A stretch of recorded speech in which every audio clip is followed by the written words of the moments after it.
You've got a sheet like this, and it tells you who's sitting in every seat, and every seat is assigned. There are many people so enamored of trains that they take trains not to go anywhere, but just for the pleasure of riding.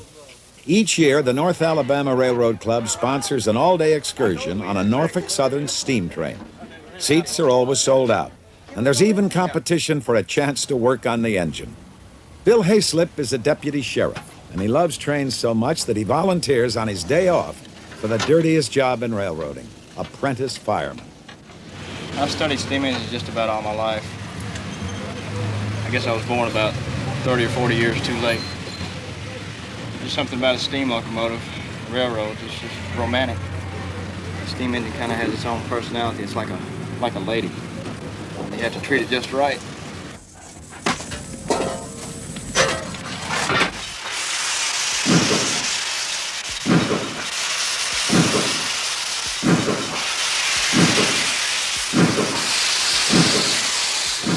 Steam engines evoke a special affection. Though inanimate objects of iron and steel, they seem to breathe with the fire of life. This day, the train will run to Chattanooga, Tennessee, evoking cherished memories of a popular song. Pardon me, boys, is that the Chattanooga choo-choo? Yes, sir. Track 29. Boy, you can give me a shine. Can you afford to board the Chattanooga choo-choo?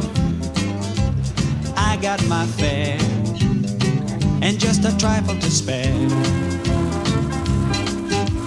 There's gonna be a certain party at the station, satin and lace, I used to call funny face.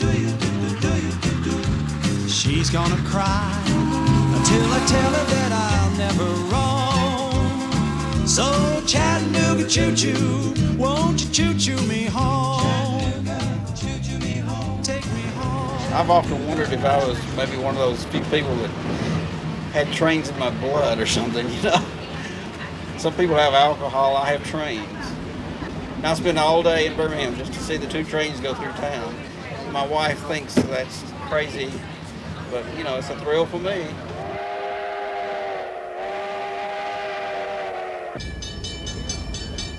Partway through the trip, the train comes to a stop in an open field. Now begins the prized ritual of the steam train excursion. The train backs up, cameras are ready. And then a sweet symphony for every train buff's ear.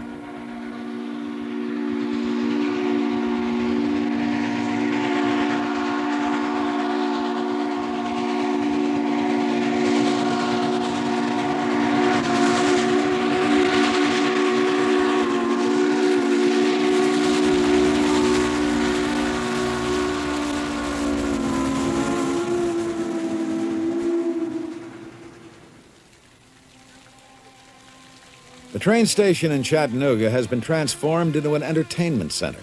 When the train returns to Huntsville, Dr. and Mrs. Loney Lindsay stay on in Chattanooga for dinner in a refurbished diner. They remember another train trip long ago. We got on the train in Tuscumbia, Alabama, and we went to Chattanooga. Went up to the courthouse, and we got married. And that was 55 years ago, and we've had a very lovely marriage so far.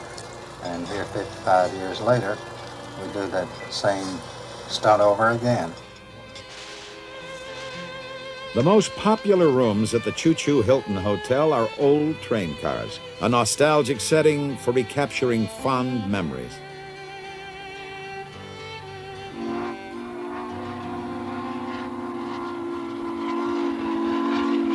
For those who love to ride steam trains, each trip is a journey into the past. In the beginning, steam engines were at the center of the Industrial Revolution, which could not even begin until mankind learned one crucial trick: how to transform heat energy into motion. In the 1st century AD, the Greek scholar Harrow of Alexandria invented steam jet propulsion. Harrow's ingenious device remained a toy until 1712, when Thomas Newcomen developed the first successful steam engine.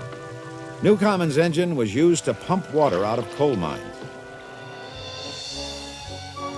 100 years passed before the first British-built steam locomotives took to the rails. Soon the public everywhere crossed the threshold of a new age as horses were replaced by the latest locomotive invention. Today, these early engines can usually be seen only at museums, where they seem as distant as dinosaurs. The John Bull is the oldest operable steam engine in the world. To mark the 150th anniversary of its first American trial, the Smithsonian Institution brought it out for a run along the Chesapeake and Ohio Canal. People who loved trains dressed up for the occasion and gathered from miles around. Many had never heard the hoot of a steam whistle or the screech of brakes.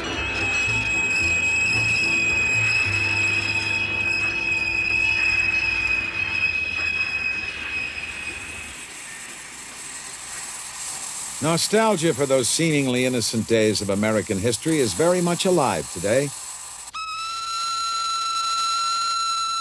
For some, no doubt, steam engines are the attraction. For others, perhaps, it is the appeal of travel. Or could it be that so many share the romantic notion of growing up to be an engineer? These trains are called live steamers.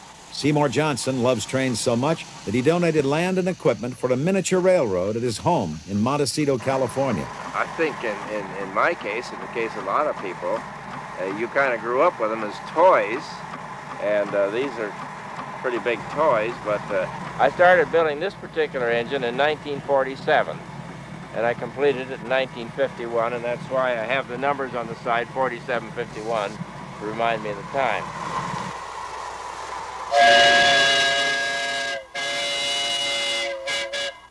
Johnson and the local members of the Goleta Valley Railroad Club spent 17 years building their line. Today, they test their engines on more than a mile of track.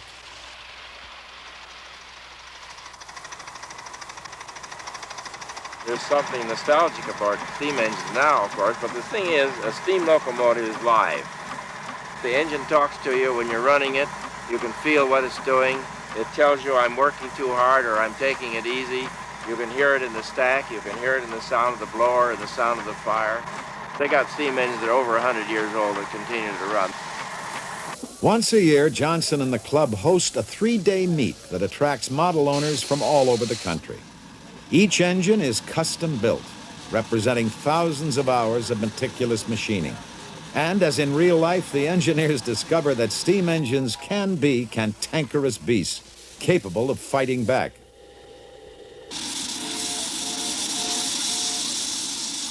Well, this is a 2.5-inch scale, narrow gauge locomotive built to run on 7 1/2-inch track.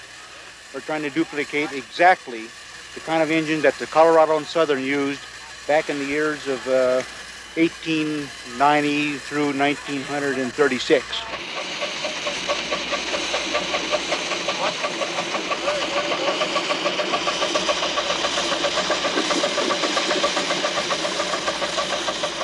Hey, John, you want to push the daylight cars into the sidings? The most popular daily event is the Grand Tour of the Line for families and friends. 3 engines are coupled.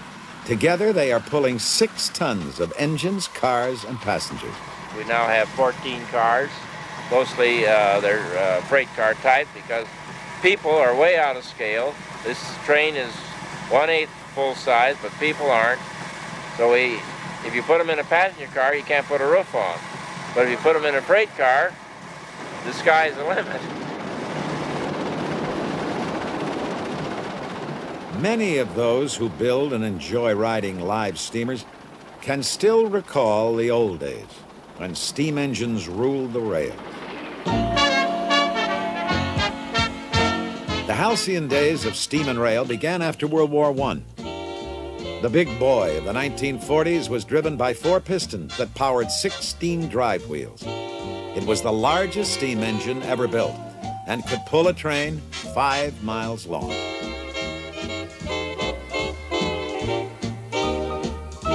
And during World War II, steam engines transporting the freight, weapons, and troops to the seacoast made possible the fast buildup of America's war machine. In the 1950s, steam gave way to diesel, and rail companies competing for passengers promoted streamliners as the chic way to travel.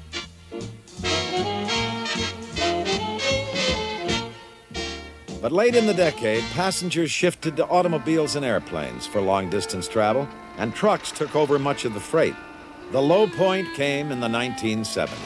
Congress rescued 6 bankrupt railroads by creating Conrail. Railroad lines were abandoned, and hundreds of stations closed for good.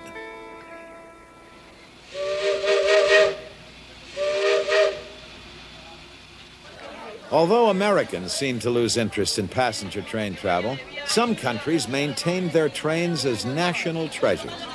The narrow-gauge Guayaquil and Quito Railway in Ecuador plays a vital part in national life, and people here use the railroad like a party line. It even serves as a food market on wheels.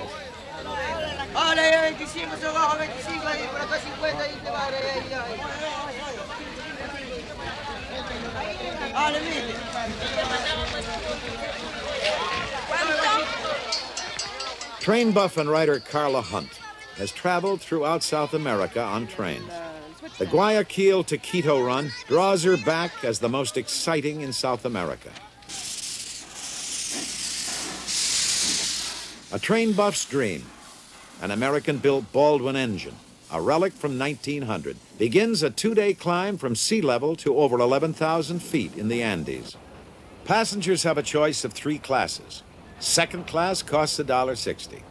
First class cars sport padded seats for $2.10. And local vendors offer lunch on brown paper.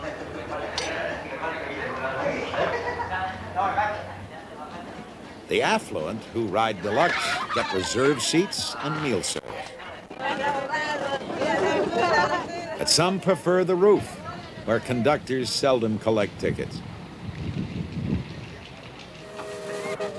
American engineers laid out the route in 1898.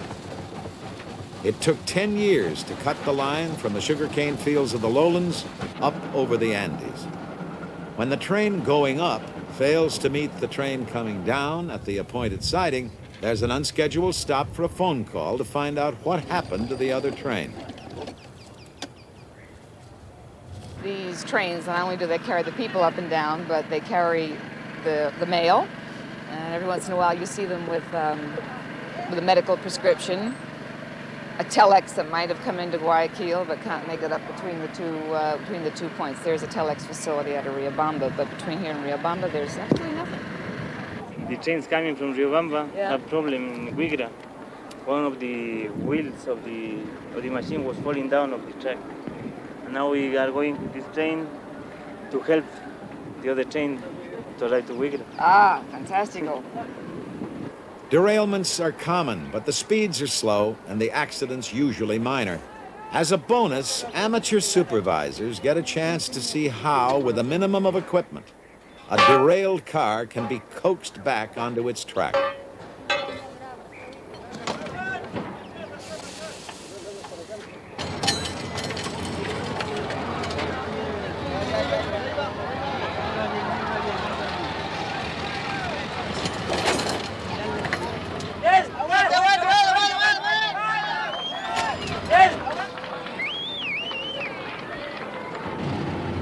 After a change of engines, the train climbs into the mountains once again. In the early days of the American West, railroad builders often resorted to zigzagging switchbacks to gain altitude. On this line, a famous switchback is still in use. The train has proceeded as far as it can up the valley. Now it switches to another track and backs up the side of Devil's Nose, giving passengers on the rear platform a front-end view.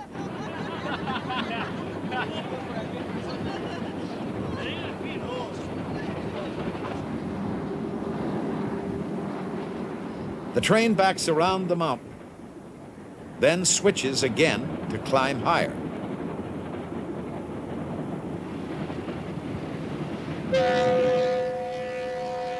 Going forward again, the train has climbed 300 vertical feet up the side of the mountain.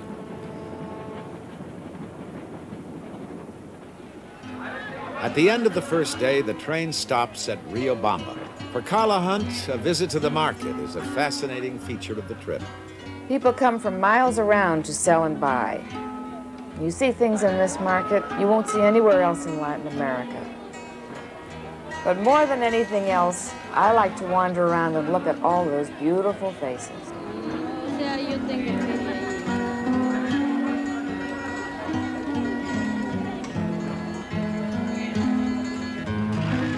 From Riobamba to Quito, the train is really a bus on rails. There are seats inside, but for hardy train buffs like Carla Hunt, there is a much more exciting vantage point. The place I like to ride is up on the luggage rack on top. That's the best sightseeing seat in South America.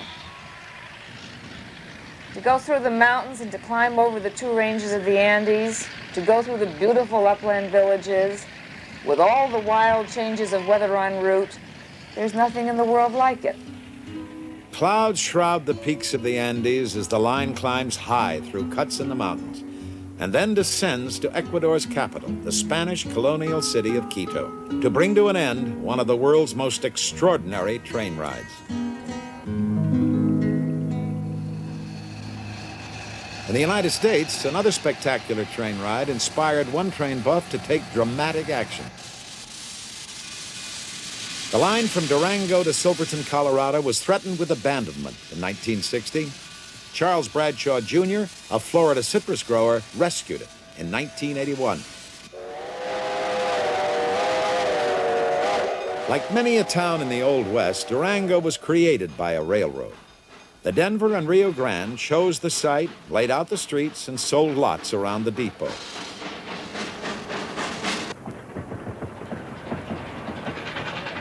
Young people who share Bradshaw's enthusiasm for trains keep it running. I love it. I really love it. I go home and tell my husband, I learned all kinds of new things today. I would like to be an engineer very much. You have to go through all the training, which is pretty physical for a girl. And then you have to also be a fireman, which you shovel 6 tons of coal a day. And I wouldn't want to get out of my limit. I don't think that's right. My father, my grandfather, and my great-grandfather were all railroaders before me. They worked for the Rio Grande, not this particular branch. I'm the first one in the family to work for this branch of the railroad. But none of them were conductors. They were all in different parts of the railroad, so I'm the first conductor in the family. They have to be pretty responsible people. They can't be irresponsible at all. Aren't you pretty young to be an engineer? I hear that about 30 times a day. If I couldn't handle the job, I wouldn't be here.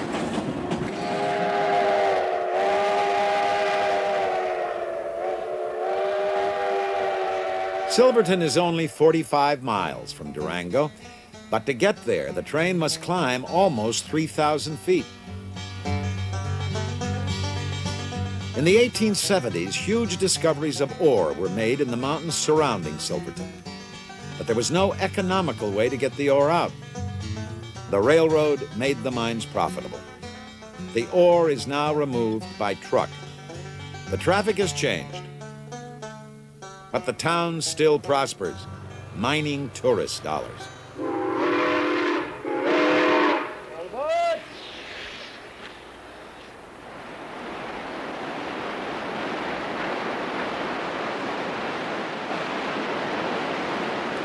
As soon as the route was completed, the drama of the train's traverse of the Animas River Canyon was recognized as one of the great sights of American railroading. In the early 1880s, photographer William Henry Jackson lowered himself into the canyon to take this picture, published in Harper's Weekly magazine. Today's passengers can still enjoy the same spectacle. The ride is potentially just as dangerous now as it was then. A derailment could topple the cars 200 feet into the gorge.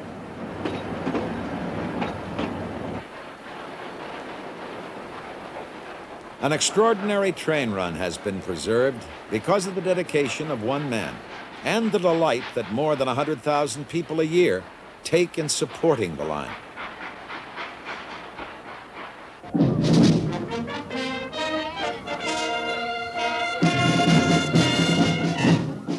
Boston has its marathon, New Orleans its Mardi Gras. Britt, Iowa honors hobos.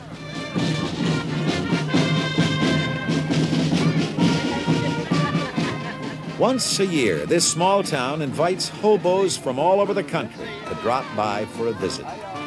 The get-together largely attracts those who have retired from actively riding the rails and can now look back on their former ragtag wanderings with nostalgia. Hobos were not always so honored. Hoboing began during hard times after the Civil War, and in the Great Depression, the desperate once again took to the rails. Sometimes railroad police threw them off moving trains.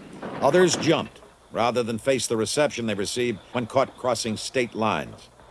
If we are to protect the public of Southern California from the indigent transient class, they are coming here at this time not for the purpose of securing work, but for the purpose of living on relief, stealing, or begging. Where's your home? Chicago. You ride a freight all the way from Chicago? Yes, sir. Well, you can ride them back, too, or any way you can to get back. We're going to see you over the state line. And don't come back to California until you can come in like a man.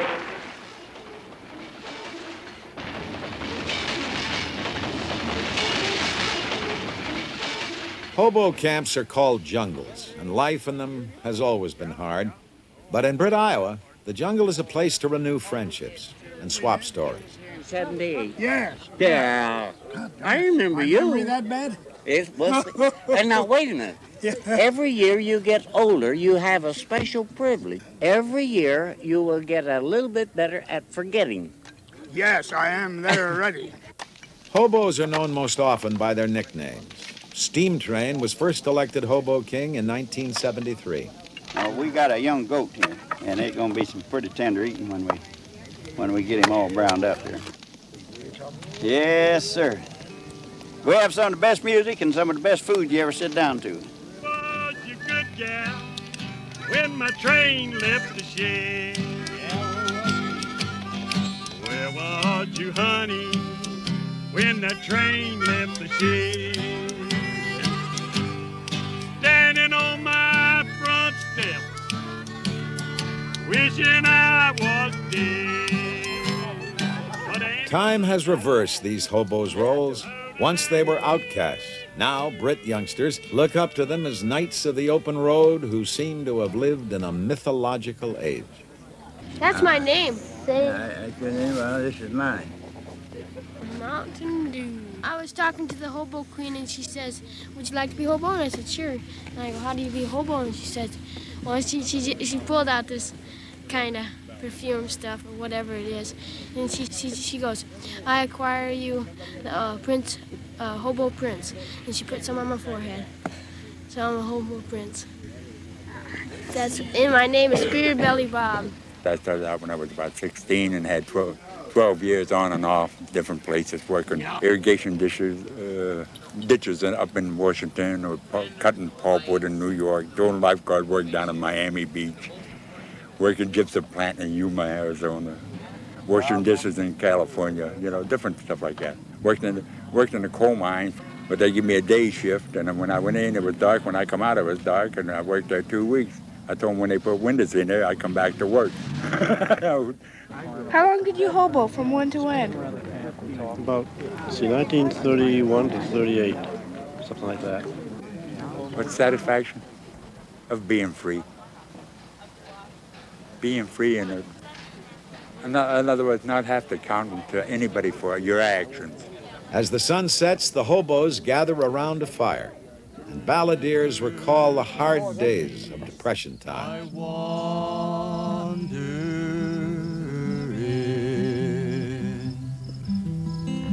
Ashes to ashes, dust unto dust.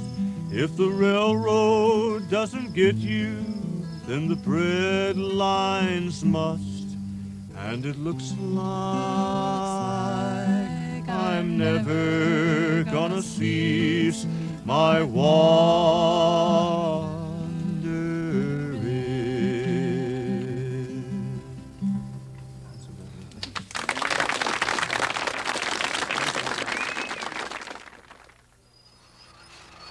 When most railroad buffs think of trains, they think of passenger trains.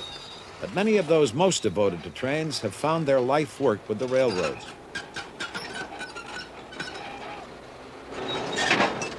Whether they maintain the tracks or work on the trains themselves, the big business for them is freight, moving everything from coal to lettuce. And although much of the public thinks railroads are a dying industry, in fact, they are thriving. Deregulation has permitted them to abandon money-losing lines, and new techniques, like piggyback hauling of truck trailers and containers, attract new customers. The mass market shipping of fresh produce by rail enables farmers in California to sell lettuce to buyers 3,000 miles away. Lettuce harvesting has become an assembly line operation. Cutter, packer, sprayer, box closer. Today's lettuce that we've got is probably the best we've had in about a week and a half. It's 54 to 55 pounds, absolutely clean. Derek Dridavanis is sales manager of the Admiral Packing Company in Salinas. He sells lettuce by the carload to buyers all over the country. Just call us back with that order, will you? You know, the one you got in your back pocket. A refrigerator car holds 30,000 heads of lettuce. This one is bound east for New York City. The morning after the lettuce is picked, the Admiral lettuce car has been joined to a 50-car train called the Salad Bowl Express. 5 Southern Pacific engines are needed to pull the train over a 7,000-foot high pass in the Sierra Nevada mountains.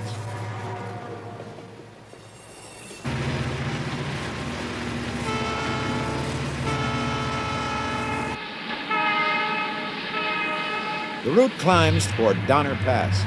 On average, 35 feet of snow fall here each winter, and avalanches have obstructed travelers as long as the pass has been used. In November 1846, blizzards trapped the emigrant Donner Party here. 35 died of starvation and exposure. Some survivors resorted to cannibalism. In the spring of 1982, 10 feet of snow fell in 12 days in the high Sierras. Southern Pacific stopped all trains across Donner Pass. Diverting traffic cost $100,000 a day. Snow fighters tried to keep the lines open with spreaders, snowplows that pushed the huge drifts to the side.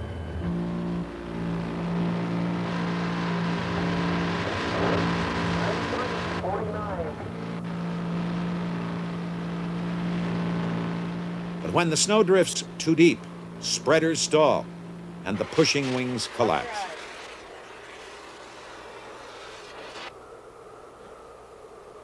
The nerve center of the railroad's fight is a community of houses and offices connected by tunnels, so buried in snow that it is called Mole Town.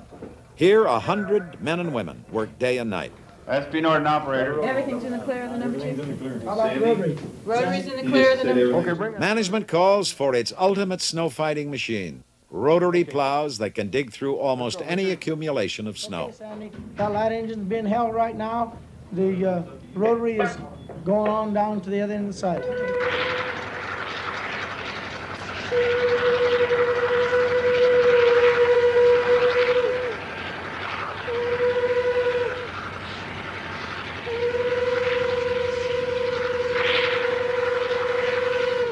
Throwing 5 tons of snow a minute, 150 feet from the line. The rotary can literally dig a trench deeper than itself.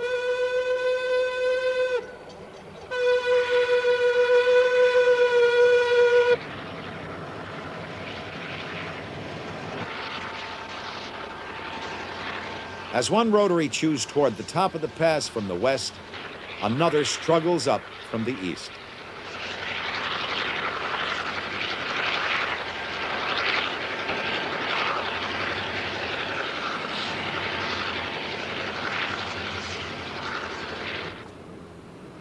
The first train comes through. Beyond the Sierras, the Salad Bowl Express drops into the desert, and a new crew takes over. On the long, straight runs, there's time for shared stories and for trainmen to enjoy the camaraderie, which is part of the attraction they feel for their work. I don't think it's dawned on me yet that I've had a kid. Still in shock from it. Went in Sunday night, had it Monday morning.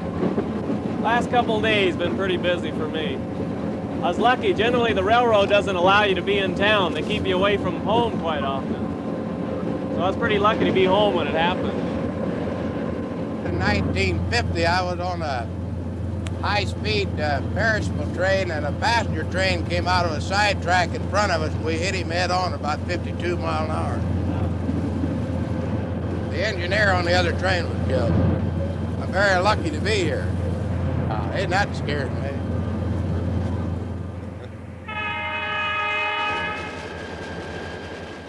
By evening, the train is in eastern Nevada. The next morning, now with a Union Pacific engine and crew, the Salad Bowl Express climbs toward the Continental Divide. Around a curve, Castle Rock, a well-known American landmark, comes into view. The famous photographer A.J. Russell captured this same scene when the Transcontinental Railroad was nearing completion. In 1867, it took 3 months to cross by wagon from the railheads on the Missouri River to the Pacific coast. The new rail line cut that time to less than a week. Irish immigrants living in railroad car dormitories built west. Chinese coolies built east. It was the most dramatic engineering accomplishment of the century. Gorges were spanned, mountains cut through or tunneled under. An army of workers fought summer heat and winter snow at a cost of uncounted lives. There were no movie cameras to record the great undertaking, but once movies were invented, filmmakers recreated the drama in classic film. John Ford's The Iron Horse and Cecil B. DeMille's Union Pacific. Crossing the mountains, the deserts and plains, fighting the heat, the cold and the rain. Summer to autumn, winter to spring. Bring 'em up, lay 'em down, make the hammers ring. Building a new road under the wheel, bind up the earth in iron and steel.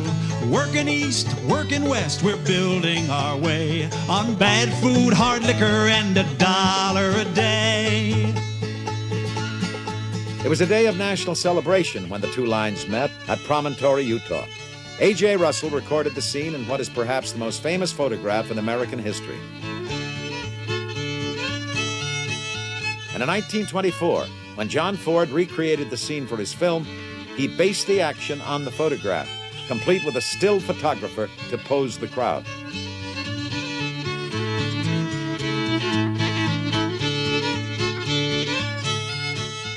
The joining of America's East and West by rail is even more important today. The Salad Bowl Express is only one of 60 to 70 trains a day moving across the nation on this one line. Now, near the end of its second day, the Salad Bowl Express comes under the traffic control of dispatchers at North Platte, Nebraska.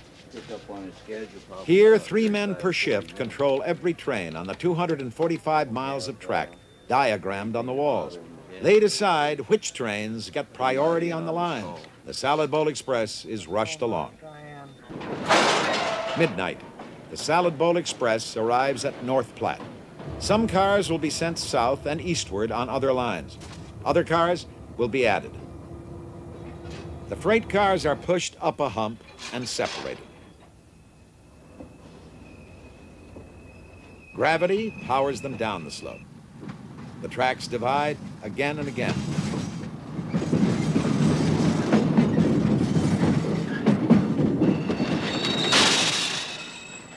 Automatic sensors weigh the cars, and retarders brake them. There are 221 miles of track in the yard, and as many as 5,000 freight cars at a time.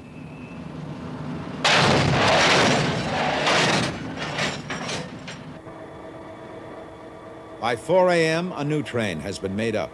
A new crew comes aboard, and the train moves on. In the afternoon, the train crosses the Missouri River. Operated now by Chicago and Northwestern Railroad, it traverses the rich farmlands of Iowa.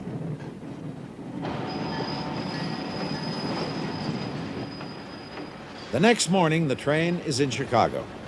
Marshalling yards like this one are dangerous places.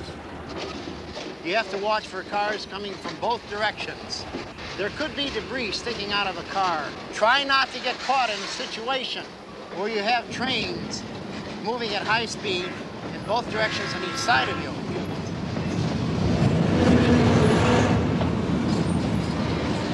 If you do have a tendency to feel dizzy, lay down on the ground.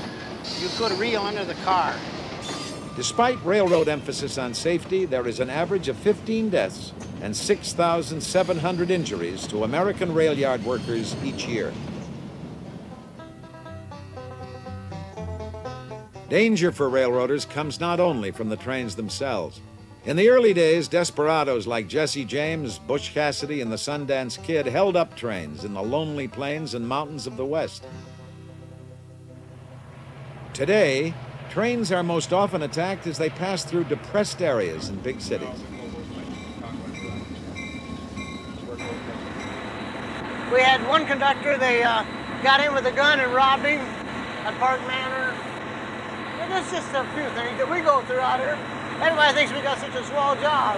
We have our ups and downs too. And this is our most dangerous spot of the trip. They put different articles in the tracks to derail us.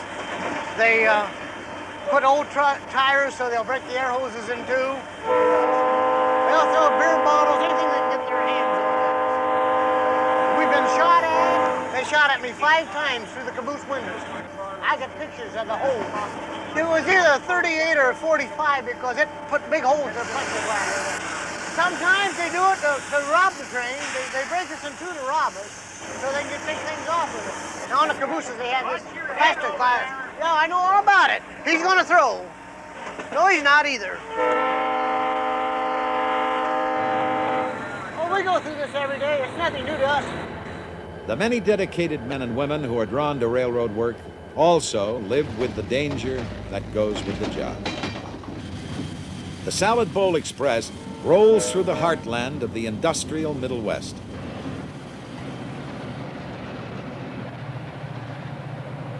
On the 5th morning, the train parallels the Mohawk River. Now under Conrail control, it follows the same route taken in 1825 by the Erie Canal.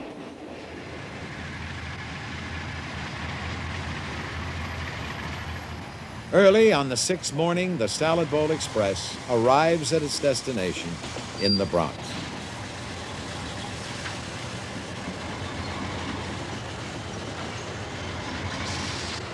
Oh, Mongo, 1, 2, 3. I'm gonna climb the Mongo tree. Mongo. 10 carloads of produce are unloaded at Hunts Point Terminal each day.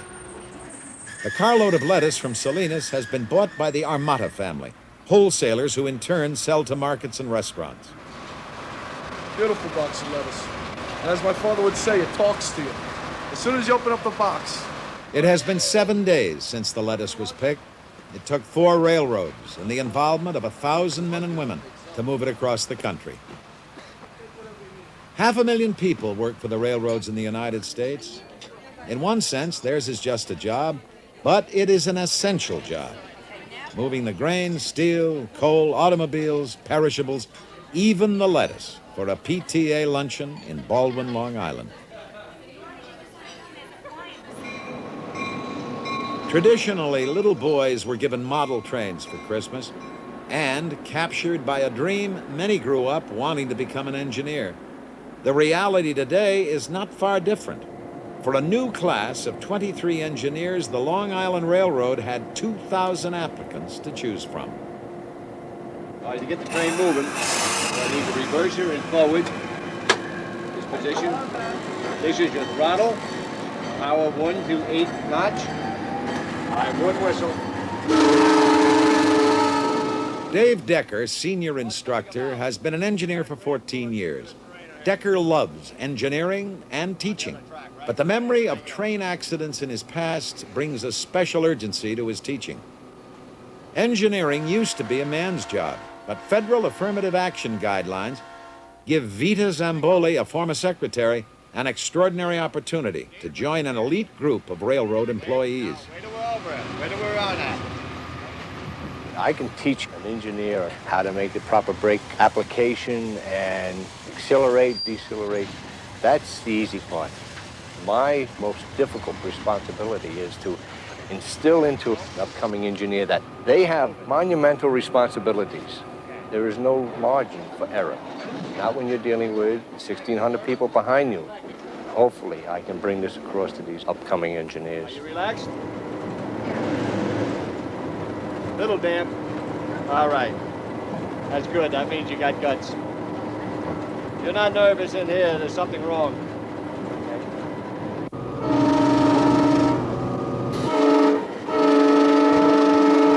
How do you feel?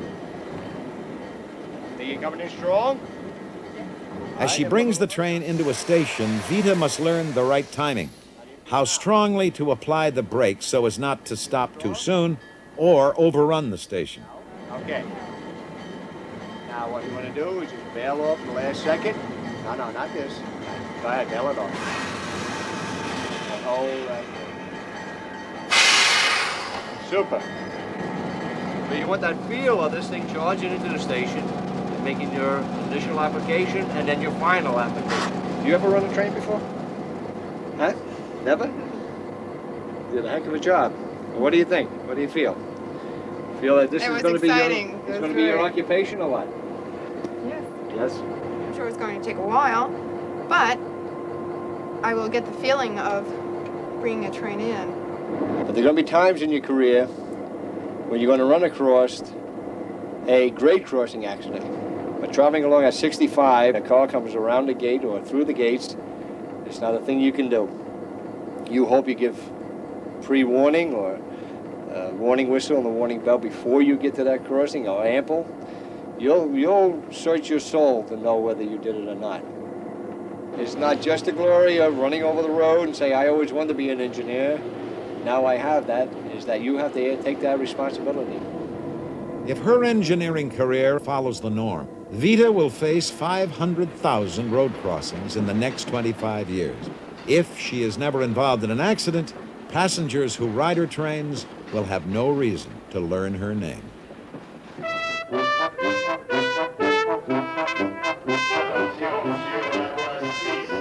There are many great train rides around the world, but not one can match the aura of elegance, mystery, and romance surrounding the name Orient Express. It ran for almost a century until its demise in 1977. Now, two men have revived the historic run to Istanbul. Albert Glott bought the 1920s vintage cars and lovingly refurbished them. Sometimes, you have to do everything on the train. T.C. Swartz chartered the cars for those who could afford to recapture the glory of rail travel in its heyday. We could give them, and then how to surpass it. People's idea of luxury is a little bit different than maybe what it actually was. So what we're trying to do now is to give them more luxury than they had in the past, in fact, to make it the ultimate trip. I can't believe it. Oh, it's marvelous. There will be 98 passengers on this trip, each paying a modest $5,000 one way. I think the dogs are great. Great, but you're taking with them. Yeah, but I can't see them sitting in the dining car. Some passengers, like actor Hal Linden and his wife, stage an arrival in the grand tradition, harking back to the aura of a princely trip. Original inlaid wood decorations and Lalique molded glass reliefs still decorate the cars. Names of the countries the Orient Express passes through, Austria, Hungary, Romania, Bulgaria, ring with romance. Memories of mysteries like Murder on the Orient Express surround the passengers with an atmosphere of champagne and dreams. Well, my name is Otto, and I'm supposed to play the piano all the way to Istanbul.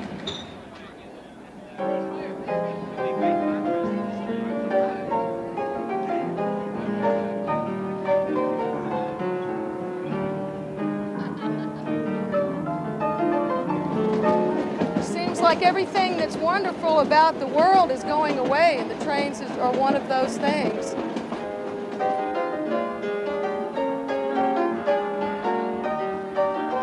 Kim Vosper and Kyle Collins advanced the date of their wedding so they could make this their first trip together as a married couple.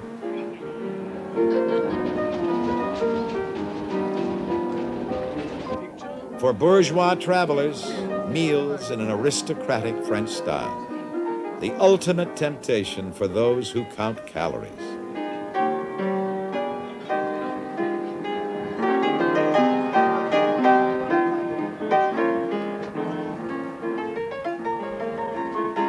I remember as a child, we used to put people on the train in New Iberia, and I was never sad because they were leaving. I was always sad because I wasn't leaving too, that I wasn't standing on that back platform waving goodbye.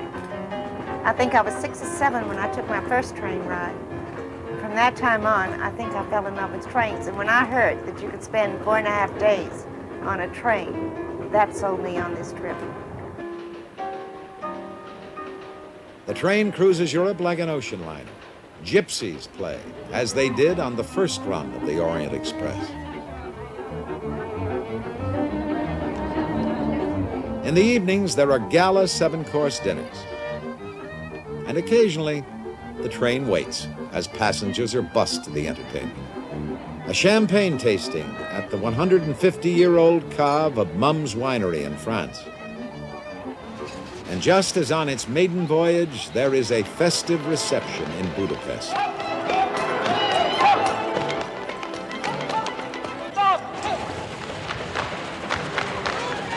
On the first trip, no passengers in the Orient Express dined at the hunting lodge of the Sultan.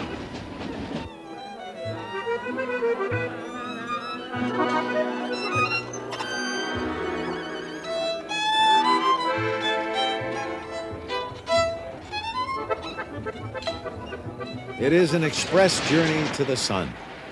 But the high point for many comes in Vienna, where the Vienna Boys Choir is only part of the entertainment.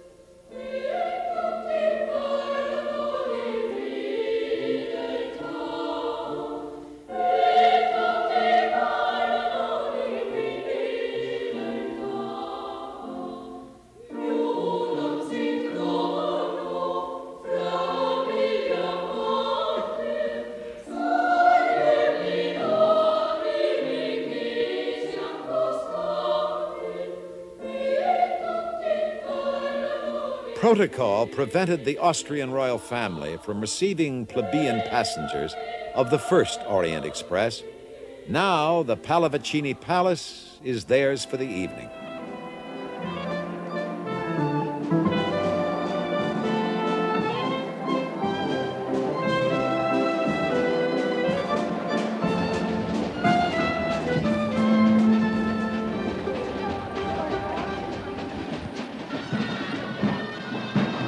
Finally, the end of the line, Istanbul, Turkey, where passengers get the red carpet treatment, Oriental style.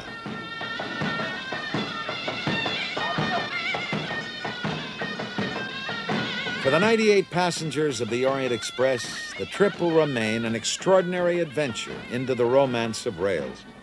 But the Orient Express has no monopoly on beauty. There are grand adventures for everyone in a rediscovery of travel by train. Amtrak's Crescent, with newly rebuilt equipment, races like a speeding ship across Lake Pontchartrain in Louisiana. The Great Plains offer the same sweeping vistas that challenged the pioneers so long ago. There are majestic views of the Rockies on the Canadian transcontinental route.